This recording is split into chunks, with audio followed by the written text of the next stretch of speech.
जीवन में कई बार हमारे पास में ये परेशानी आती है, किसी दो में से हमें किसी एक को चुनना होता है। ऐसे ही लड़कों में या फिर पतियों की ये हमेशा से समस्या रही है कि माँ और पत्नी में से हम किसको चुने, आखिर किसकी बात माने। ऐसी एक कहानी मैं आज आप लोगों के लिए लेकर आया हूँ, तो कहानी को आखिरी तक जरूर सुनिएगा, क्योंकि इस कहानी में आप लोगों को बहुत कुछ सीखने को मिलने वाला है।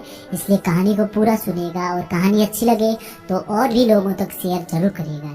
अगर चैनल को अभी तक सब्सक्राइब नहीं किया है तो चैनल को अभी सब्सक्राइब कर लीजिए और जो बगल में घंटी है उसको टच करके ऑल पर टच जरूर करना। चलिए आज की कहानी को शुरू करते हैं। एक लड़के की नई नई शादी हुई थी।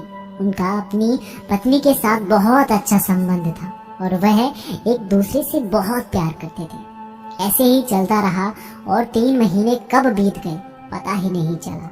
लेकिन एक दिन अचानक घर में लड़ाई और झगड़े शुरू हो गए।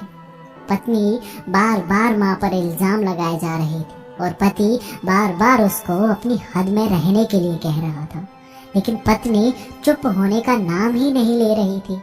वह जोर जोर से चीख चीख कर कह रही थी कि मैंने ही नेकलेस टेबल पर ही रखी थी और तुम्हारे और मेरे अलावा इस कमरे में कोई नहीं आया। नेकलेस हो ना हो माँ जी ने ही उठाई है। बात जब पति की बर्दाश्त से बाहर हो गई तो उसने पत्नी के गाल पर एक जोरदार थप्पड़ जड़ दिया। अभी कुछ ही महीने पहले ही तो शादी हुई थी और यह लड़ाई झगड़े और लड़की ने फैसला कर लिया कि वह अब इस घर में नहीं रहेगी। अब वह घर छोड़कर चली जाएगी। मगर उसने जाने से पहले अपने पति से एक सवाल पूछा कि तुमको मुझसे ज्यादा अपनी माँ पर इतना विश्वास क्यों है। तब पति ने जो जवाब दिया उसको दरवाजे के पीछे छुपकर उसकी माँ सुन रही थी। उसकी बातें सुनकर उनके माँ की आंखें भर आई। पति ने पत्नी को बताया कि बचपन में ही उसके पिताजी गुजर गए। माँ मोहल्ले के घरों में झाड़ू पोंछा लगाकर जो कमा पाती थी उससे एक वक्त का खाना आता था। माँ एक थाली में मुझे परोस देती थी और खाली डिब्बे को ढक कर रख देती थी और कहती थी मेरी रोटियां इस डिब्बे में हैं, बेटा तू खा ले। मैं भी हमेशा आधी रोटी खाकर कह देता था कि माँ मेरा पेट भर गया है, मुझे और नहीं खाना है। माँ ने मुझे मेरी झूठी आधी रोटी खाकर मुझे पाला पोसा और बड़ा किया है। आज मैं 2 रोटी कमाने लायक हो गया हूँ, लेकिन यह कैसे भूल सकता हूँ कि माँ ने उम्र के उस पड़ाव पर अपनी इच्छाओं को मारा है। वह माँ आज उम्र के इस पड़ाव पर किसी नेकलेस की भूखी होगी, यह मैं सोच भी नहीं सकता। तुम तो 3 महीने से मेरे साथ हो।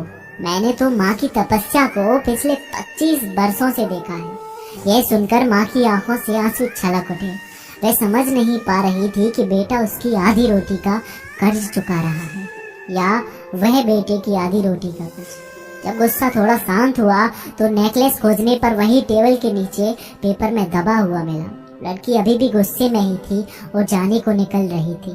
तभी माताजी ने अपने बेटे को समझा कर कहा कि वह भी तो अपने माँ बाप परिवार को छोड़कर तुम्हारे पास आई है। उसे कैसे जाने दोगे बेटा, गलती उसकी नहीं है, उसे रोक लो।